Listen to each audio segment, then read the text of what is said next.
Exciting day for us. We get to go see the Buccaneers at their organized team activity, otherwise known as off-season workouts. Voluntary off-season workouts. Oh, they're so voluntary. Oh, that might be very key for one defensive lineman that was signed. Well, We'll see. yeah. You know what? What I like about voluntary off-season workouts is they hand us a roster. Now, if they were truly voluntary, do we need a roster? For that matter, do they need numbers on a jersey if it's just voluntary? Well, the coach has got to know whose players what. I mean, they got some new guys in here. Yeah, there are 90, or there's 90 at least signed. About 78 or so showed up. But that said, the first number we'll be looking for belongs to Hassan Reddick. I mean, and I don't want to go, all Randy Gregory on everybody here, but if you sign a guy that you are really counting on being the difference maker on your defense, and he has been in the past a problem for teams. He's a game wrecker, as they say. You really want to see, and look, nobody's in pads, and so defensive and offensive linemen are kind of dancing out there. But this is a guy that doesn't know your offense, that signed in the offseason. Now, we talked to him. He was very gung-ho. I mean, I sense absolutely no hesitation about his decision, apprehension about the fact that he signed a one-year deal. Like, none of that. He'd just come through an ordeal, having been traded to the New York Jets, where he had an expectation that they would extend his contract. And when they didn't, the guy held out, for 10 weeks and basically lost a good portion, or if not all, of what he was going to be paid. And, his season was a wash, both for the Jets and for him. So underneath that sort of backdrop, I don't expect him to come to a new team that he's genuinely excited for playing for, especially when he has a guy like Larry Foote in his corner, and Foote coached him when he was with the Arizona Cardinals. Really think that he's committed to playing this year. That said, why are we asking about him? Well, we're asking about him because you just have an expectation that a new guy with that much riding on the season for you would kind of want to be around his teammates. Now, we only got to see last Tuesday's OTA. I can honestly tell you, I don't know that he's been in there since or before. Okay. If it had been before, I think the Todd Bowles would have told us. And if it had been since, I think we would have seen a picture of him, like they run pictures every day on the Bucs website or their social media team. We see Baker Mayfield, we see all these guys. I think they'd have taken a picture of Hassan Reddick. So I don't know whether he'll show up tomorrow, the next day. I do know this. If he doesn't make it to mandatory minicamp, now you have a story, because now he's being fined. And now you have to wonder, like, what in the hell happened? But I can tell you that, as far as the Bucs are concerned, they have no concerns, like probably less than no concerns. Would they prefer that he be here? Absolutely. No one's going to say that, because you can't. As an NFL team, you can't, kind of lobby for your guys to come to a voluntary minicamp. But it would be a nice gesture and a good opportunity for him to be around some of his teammates. And look, not everybody is there. Levante David hasn't been there that I know of. Mike Evans has, but not the day that we were out there. So some guys come some days, some other days they have stuff going on. I've always thought, and Tom Brady was a big proponent of this at the end of his career. Of course, when he got famous, and he didn't show up at all to OTAs with New England, and then when he got here, he kind of lobbied against the union for having him, because he felt, what other sport does this, right? Like, you don't ask pitchers in December after they've taken a month or two off to come out and start throwing 94 off the mound. You just don't do it. What other sport does this? Football does this. And I'm not sure why, but, the union negotiated these things. I mean, it used to be, when OTA started, they were like extra training. I remember Ronnie Barber coming up to me, and after, John Gruden had gotten here, it might have been after John won the Super Bowl, actually, but I can't remember the years run together. But Ronnie came up to me and said, "We're having freaking training camp out here. The only thing that's missing is the pads. Like, we're going out here 2.5 hours a day. This is ridiculous." And at that time, there was no set number. You could have 1 or 51. It didn't matter how many times you had practice as far as the organized team activities go. So, there's the whole sort of, negotiating part of it and a little bit of silliness there. I think they're useful for the rookies. I think they're very useful for guys that have not been playing football for a while because they've been worried about the 40-yard dash and how many reps they can get on the bench press and which agent they're going to choose and taking their, top 30 visits around the country. And now, for the first time since, I don't know, January, they get to try to play football again. And so for rookies and guys that are just getting into their playbooks and stuff, that's who I think it's really valuable for or invaluable for. But the rest of them, it just depends. Like I said, Levante wasn't there. Antoine Winfield Jr. was. Well, now Antoine is coming off a pretty severe injury, and missed a lot of games. I think he only played like 9 games, and so it makes sense that he's there.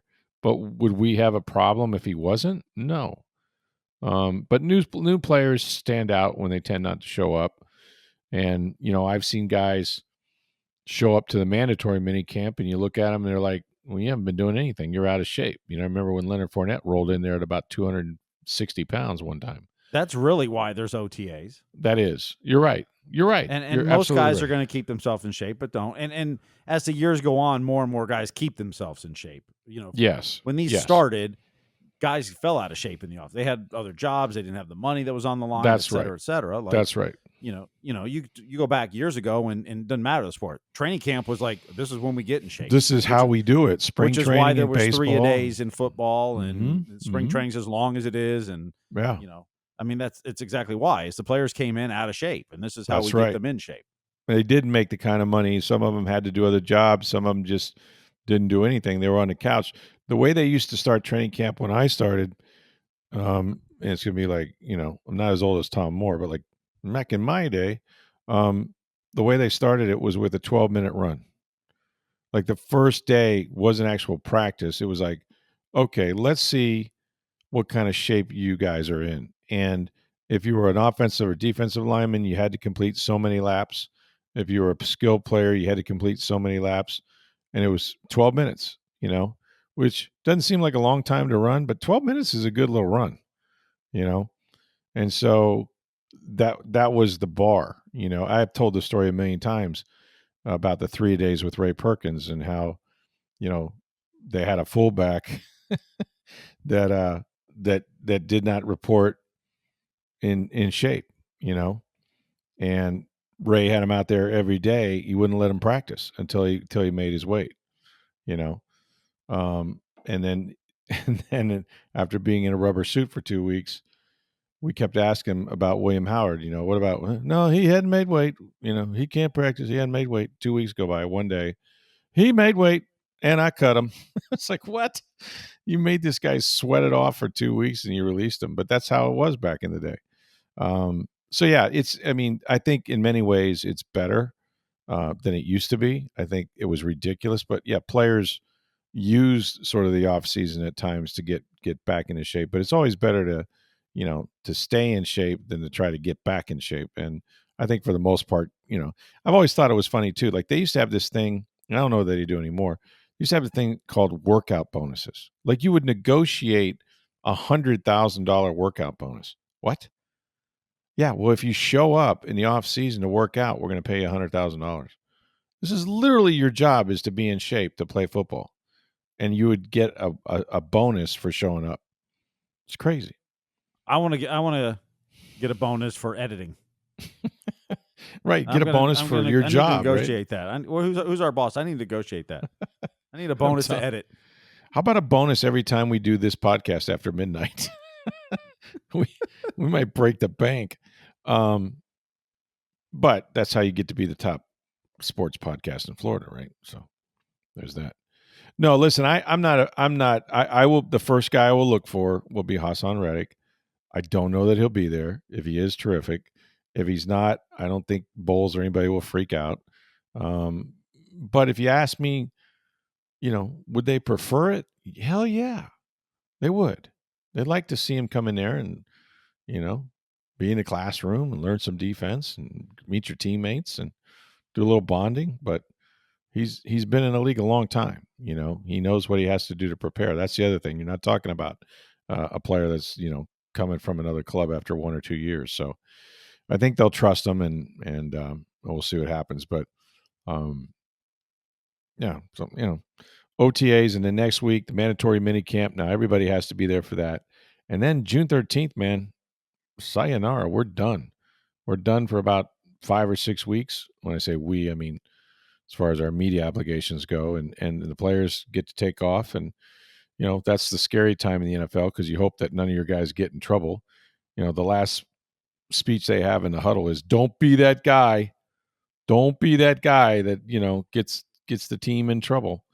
And you don't want to be that guy, but that's your last vestige. And then when we come back from that, man, they're preparing for the Atlanta Falcons. Like, that's why all this install and all these OTAs are useful, because they don't wait on a guy once they get back to training camp. It's like, we're going, we're building on all the basic installation we did in the off season, and now we're getting ready to play the season, and we're preparing to play the Atlanta Falcons specifically. So it's a totally different vibe when you get to that, and it's a question of like, who's going to make the roster, who's going to compete. Let's see these guys get after it. And I don't know, what I saw the first week was a defense and some guys we haven't seen before, like Antoine Winfield, like Servassier Dennis, that showed up and made plays, right? Underwear football, whatever you want to call it. Servassier, with a pick six of Baker Mayfield. I mean, they missed that guy, right? Played 4 games last year. In the first 2 games, he had 18 tackles, and he only played less than 40% of the snaps the 4 games that he played before he got hurt, because he was platooning with KJ Britt. And so you think about Dennis in his 3rd year now, if that shoulder is right, which he had surgery on, if he can play every down with Levante David, and I think he's an every down linebacker, what do you have? And if he were to get hurt, or Levante were to get hurt, they're in much better position because they have a guy like Anthony Walker Jr., who's 29 years old, has played a lot of football, and good football, for the Miami Dolphins. I know KJ went there, Anthony Walker Jr. came here, but nonetheless, I think it's smart to have some experience, behind your starters. And you also have Deion Jones, who joined the team late last season. One thing I know about Deion Jones, even though he's an older player, he can still cover. He can still do some things in coverage that they desperately need. So I thought the defense showed up. I thought the young guys really showed up. Some of the young linebackers and the players that they drafted, and so it's they're going to be better on that side of the ball. They put a lot of resources in it, and that even though Emeka Ibuka is their number 1 pick, and he's phenomenal, by the way, they still most of their draft capital was spent on the right place. It was spent on defense, and that defense, whether you're Benjamin Morrison or you're going to have a competition. I mean, Jamel Dean is there, and Jamel Dean, it's voluntary for him, but he ain't missing a rep because he got guys coming after his job. Zion McCallum was like, yeah, we noticed when they draft people for your job, you tend to know that, they're looking to replace you. And that's the NFL. That's pro sports. Hell, it's journalism. We'll tolerate you until we can replace you. And so that's why those guys are there, because they have to compete their ass off to keep their jobs. And it's interesting. It's interesting who comes, who doesn't, and that sort of thing. But we're sitting here. It's June 1st as we do this podcast, June 2nd podcast. So long way to go. Long way to go. Not so far to go if you live in the greater Tampa Bay area is the International Plaza Mall. And why would you go there? Because you want to go see our friends at Breitling Boutique. That's right. The Breitling company has been in business making the best Swiss watches now for over 140 years. And they have been at International Plaza for the last 5+ years. Now, if you're familiar with the mall, or even if you're not, go to the center, when they have the little Santa displays at Christmas time. Look upstairs, the 2nd floor, you're going to find Breitling Boutique, and you talk about customer service. I mean, these people know how to deal with everybody. They're going to teach you about the watches that they have, the Navitimers, the Chronomats that they're known for. and you're going to learn a lot. They're great customer service. Go in, spend some time, man. Have a drink. They'll pour you a drink, show you all the selections of watches they have. You're going to come out with the best timepiece you've ever had in your life. And it's not just men's watches. They also have watches for your wife, for your girlfriend, sports watches in particular. These things are durable as they are beautiful, and they have every color of a wristband that she would possibly want. It's Breitling Boutique, International Plaza Mall. And one more bonus, while supplies last, they've been celebrating the NFL's 104th year anniversary. There are 32 teams in the NFL, and Breitling has 32 team watches while supplies last. When I say 32 team, they got more than 32, but each team is represented, and they are fantastic. I think if you go to tampabay.com, you'll see probably a picture of the Bucs team watch. It has the red face, in the Chronomat watch, they have the logos. They're spectacular. Please go see our friends at Breitling Boutique, International Plaza Mall, and when you do, let them know that you heard about it right here on Sports Day Tampa Bay. So let me get this straight about the Tampa Bay Lightning. They re-signed Yanni Gourde, but it's to a 6-year contract? He'll be like 39, won't he? He will be. And it's kind of the same what the deal hell? that they tried to sign Stamkos and Killorn to, and both decided to go elsewhere and get more money. And it's basically, the thought is pay them less money over a longer term. To help the salary cap? As the salary cap goes up, that $2.33 million a year will be very small in future years. Yeah. The cap's going up now. So it allows you to sign Yanni Gourde, a player that probably deserves more than $2.33 million this year. Right. But maybe not 4 or 5 years from now deserves that. Right. But those contracts are still guaranteed, though, right? It's guaranteed, but the cap will be a lot higher at that point. Gotcha. And so that 2.33 is not going to be like 2.33 today. It's going to be 1.5 or not that much more over the minimum probably by that point. Right. Depending on, the cap is expected to go up $25 million over the next 3 years. So even if they had to eat some of the money in the back end, it won't be prohibitive to the roster and all that sort of stuff. They also at that point could send him to the AHL if he's not good enough. That's true too. And then it's not on the salary cap. And it's not, you're bearing some money there. So it does come with a full no trade clause in this deal, which is one of the reasons you get him so cheap, is he's guaranteed to stay here unless you send him to Syracuse. And that would be later in the deal. But you get a middle six forward, probably going to play your third line for a really good rate at 2.33. He's 6 straight seasons of 30 points or more. He can play penalty kill. He's still fast. And, we saw him come back to Tampa. He just got back from surgery as he was traded here. And it took him most of the rest of the regular season to even get back to full speed. Yeah, I didn't think he played well, and it's probably coming off that injury. Like, he didn't look like himself to me. I thought he got better the more games he played. Okay. I don't think he ever looked – he probably will never be the same Yanni Gourde from 5 years ago that won a cup. Okay. But they don't – for that price, they don't need him to be that guy, right? I mean, it's going to be third or fourth line minutes, basically, is what they're going to expect from him. But I think by the end of the regular season, he was playing a lot better. And then he broke his finger against Florida.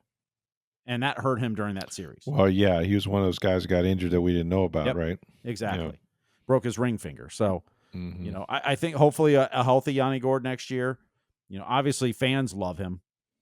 He knows the systems. He knows, I would say a lot of the players, but there's really only 5 or 6 or 7 left from those cup runs. But having been here, I think you're going to see Oliver Bjorkstrand have a much better season next year, and Yanni Gourde as well, because Yanni Gourde, like I said, was coming off a surgery that had him out 6 or 8 weeks, something like that.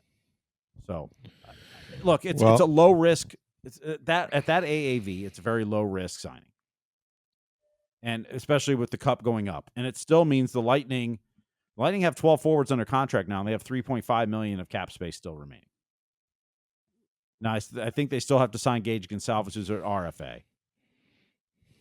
And then you have to decide if you want to bring back Atkinson or Glendening and Nick Perbix on the defensive end. But you have a full roster now, and you still have a little bit of cap space. Now, to make a big splash in free agency or trades, Julian's probably going to have to trade somebody if that's what he wants to do.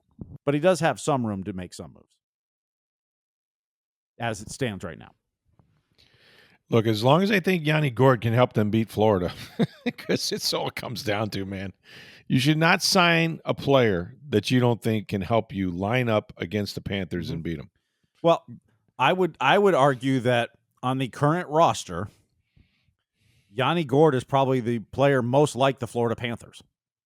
Scrappy, goes into the corners, get under your skin, irritate the crap out of you. Yeah, borderline dirty.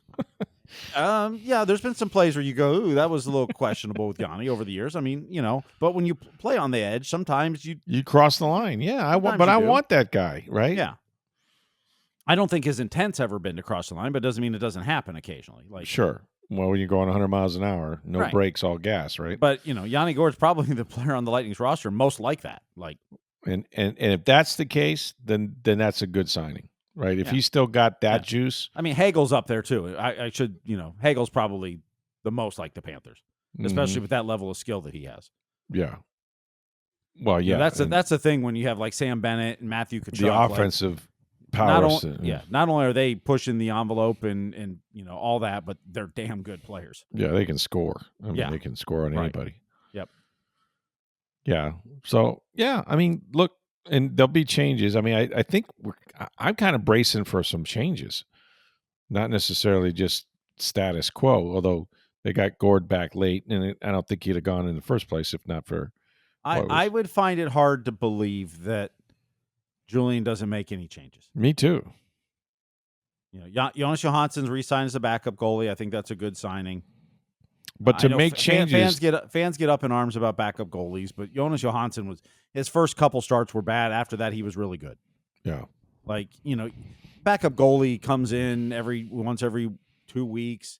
Usually, he's playing a back half, a back to back. The team in front of him doesn't play well because they're tired. Like Jonas Johansson did fine as a backup and has for 2 years, and you got him at a relatively cheap number.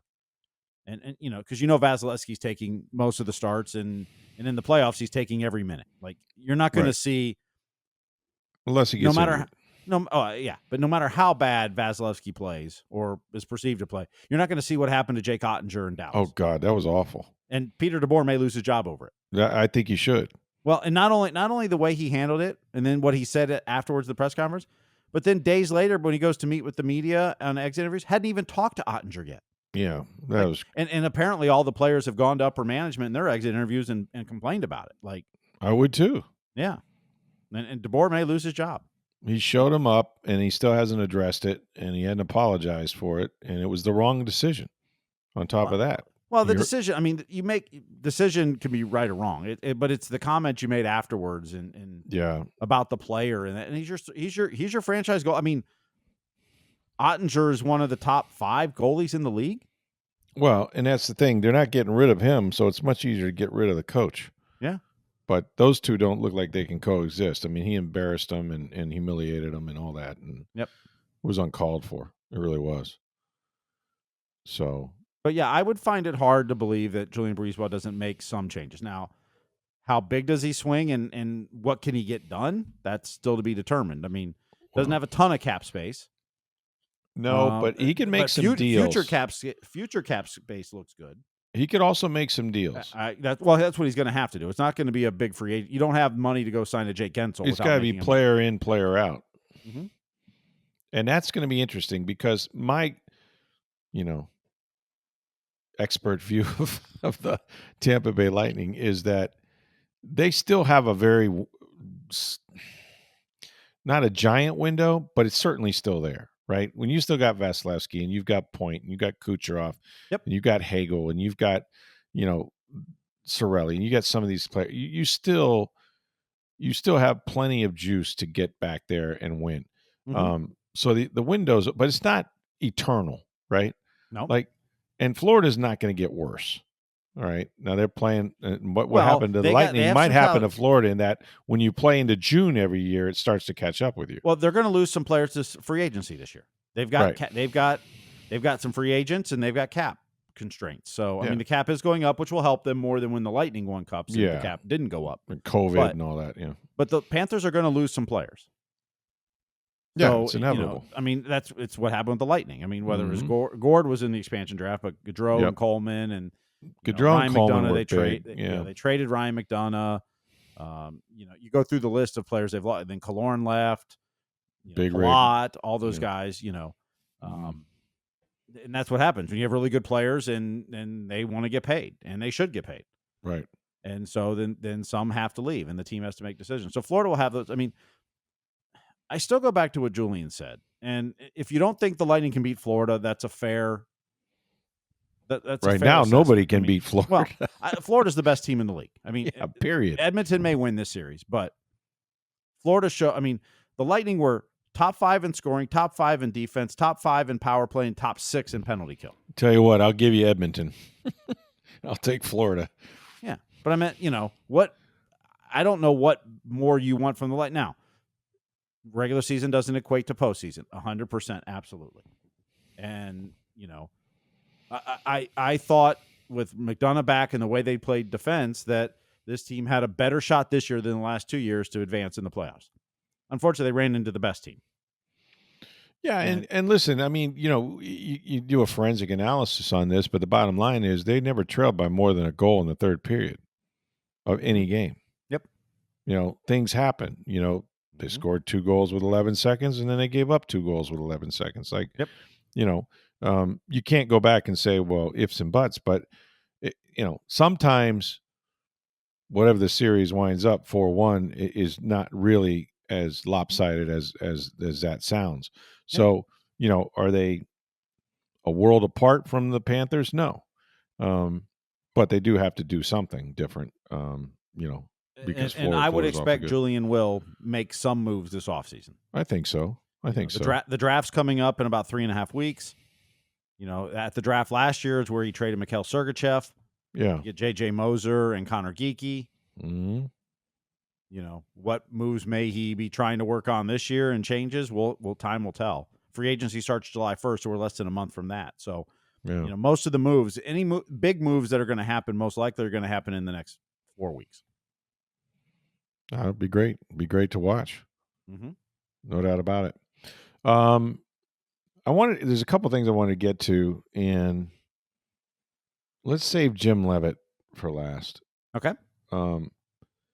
There was an incident. I guess you'd call it an incident, or a couple of them, because it lasted several times in different places at the field. But yeah. Well, yeah. But I'm talking about the College World Series in particular, and the University of Florida, who was playing. I think they were at Coastal Carolina. That's not right. Coastal Carolina was hosting the Super Regional. The Super Regional. I believe they were scheduled to play ECU. Okay. It was supposed to be at noon. The game got pushed back to 1. Right. Right. And their baseball coach, Kevin O'Sullivan, didn't like the fact that the tournament, Conway Regional, got pushed back, again, by an hour, okay? And it was an elimination game against East Carolina. So we move it back an hour. And you can see, I've seen this videotape several times now. O'Sullivan decides to just unload at the field crew. I guess he felt they were in particular responsible for the delay, whatever that meant. I don't know what the specifics that he was upset about, whether the field wasn't prepared in time. I don't know. But regardless, a couple things. Really, 1 hour. Okay, 1 hour. Look, I played baseball tournaments where we didn't start till midnight because of field conditions. Like, it's just part of the game. All right, it's part of the game. College baseball games are moved all the time. All the time. Like, weather's coming. Let's get the game in early. Let's push it back late. And the games are so slow anyway because every count. If you ever watch college baseball, every count is 3-2. They should just get up there with a 3-2 count and throw one pitch. I swear to God. But I mean, how they do? We'll play a doubleheader today because it's supposed to rain tomorrow to get out of town. And they do that all the time. All the time.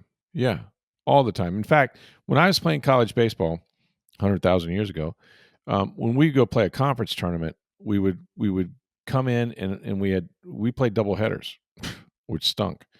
But we played 2 games on Saturday, 2 games on Sunday. If it rained on either of those days, we automatically stayed Monday.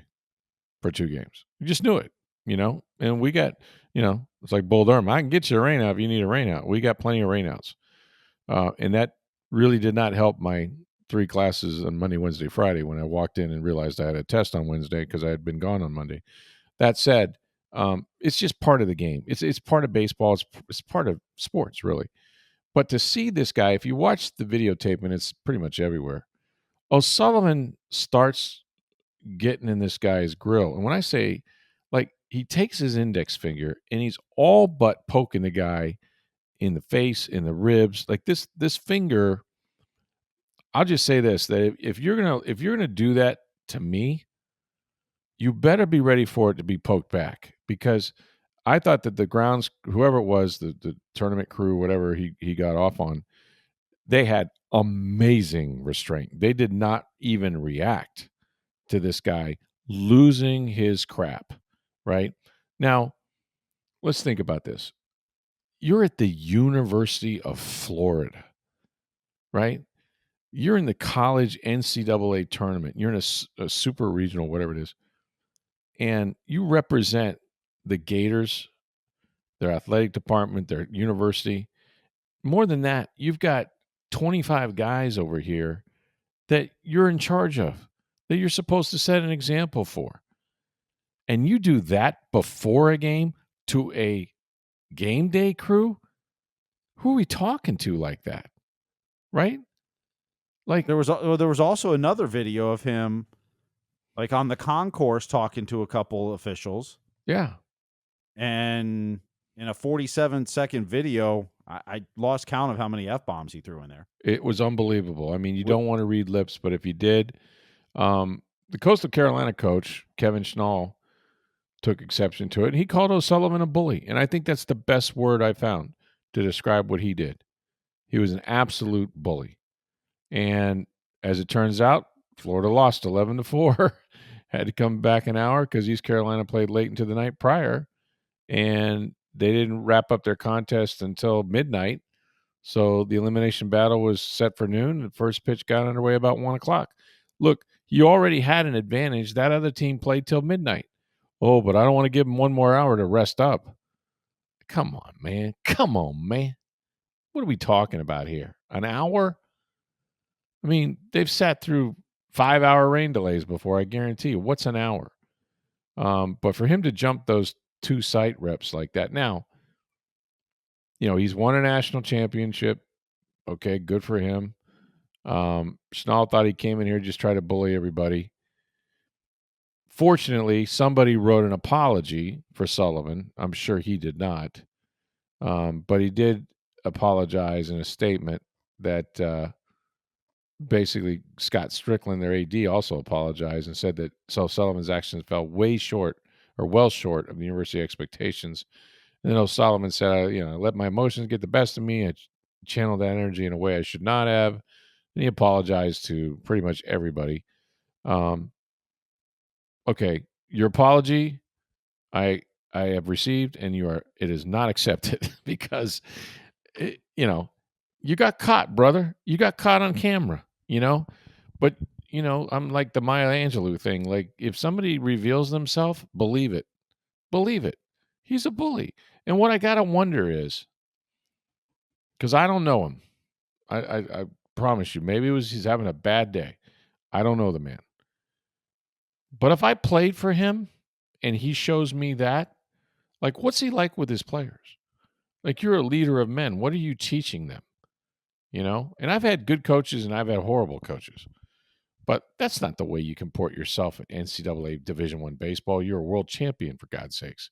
Like, I was very disappointed by that. And I know there's probably from Gator fans that think I'm crazy or I'm anti-Gator. I'm not. I could care less, whether we're talking about Florida, Florida State, Arkansas State, it wouldn't matter. And I've had many fights with some of the coaches that I played for. But this was just a bad look, and it's just embarrassing. And I would hope that in addition to the apology that, Florida does something to dissuade this type of behavior for him, because it was uncalled for. It really was. Speaking of coaches, I promise we might get to one mailbag question. I don't know yet if we will. Congratulations to a guy I've known since he was 16 years old, Jim Leavitt. The University of South Florida has decided to put him into their Sports Hall of Fame, which I think is tremendous. I agree. And now, granted, I was not here during his tenure at USF. I understand. So I only know everything from afar and what I've heard since. But well, a little on Jim, and I'm personally invested. He went to Dixie Highlands High School, which is what I attended. He's older than me. And I can't say that about many people, but he's older than me. He went to school with my sister, as a matter of fact, and was a quarterback, played baseball, really good baseball player. He was so good, and he played Legion baseball for my dad, who coached for years and years in St. Petersburg Post 14. In fact, they lost. I was not on the team at that time. I wasn't old enough, but they lost a state tournament in DeLand at around, again, another game that was delayed. We started a game at midnight, kid you not, championship game for the state tournament in Legion baseball. We lost. Jim had to get on a plane at 6 a.m. We're in DeLand, Florida. Had to drive home, get on a plane a couple hours later, and fly to Missouri. He was a Big Ten, I think he was all Big Ten safety for Missouri when Missouri was really good at football at the time. And also led, or not Big Eight, it was the Big Eight, not the Big Ten. Obviously, Missouri's not the Big Ten. It was the Big Eight at that time. And now it's the Big 12. But, and he led the Big Eight in hitting as a center fielder. So that's how good of an athlete he was. Okay, fast forward, University of South Florida is starting a football program, and their inaugural coach, their first coach ever, is Jim Leavitt. Now, when I tell you it meant everything for him to build this program with Leroy Selman in his hometown, essentially. He grew up in St. Petersburg, like I said, went to Dixie Highlands, built it out of a trailer. They had a trailer over there, right? And got them to the pinnacle. I mean, I think at one time, Steve, they were ranked number 2 in the country. Yes. The biggest night I ever remember was they beat West Virginia, and you could not get a ticket to what was, I think, Raymond James Stadium. Could have been the old Sombrero, but I think it was Raymond James. But you could not get a ticket, and they won that game, and yeah, they were ranked number 2 in the country. Unfortunately, I'm not going to get into great detail here because, frankly, there's no need for that. But, you know, Jim was essentially let go, fired, reached a settlement with, agreed to disagree for allegedly placing his hands on a player. And that player became upset, and one thing led to another, and they fired him essentially, or they had a mutual parting of the ways. I don't know what the phraseology was. He did not want to go. This was his dream. This was the program he started and nurtured, and it meant more to him to coach here than anywhere in the world. And he did a hell of a job building that program to a level that, quite frankly, they've not been at since. You know, and there was a lot of people that thought that he got a raw deal. You know, and be that as it may, he went on, had a good coaching career at other places. Coached with Jim Harbaugh with the 49ers for years. I saw him at the Combine a couple times when the 49ers were going to Super Bowls and things like that. So he's been a consultant on some NFL teams. Not sure what he's doing now, quite frankly, but happy for him and proud of USF for recognizing that, however ugly that divorce became between that athletic department and him, and how unfortunate it was for everybody, that they still are going to honor his contributions, which there is 2 people, Leroy Selman and Jim Leavitt. I don't think you have USF football without those 2. I really don't.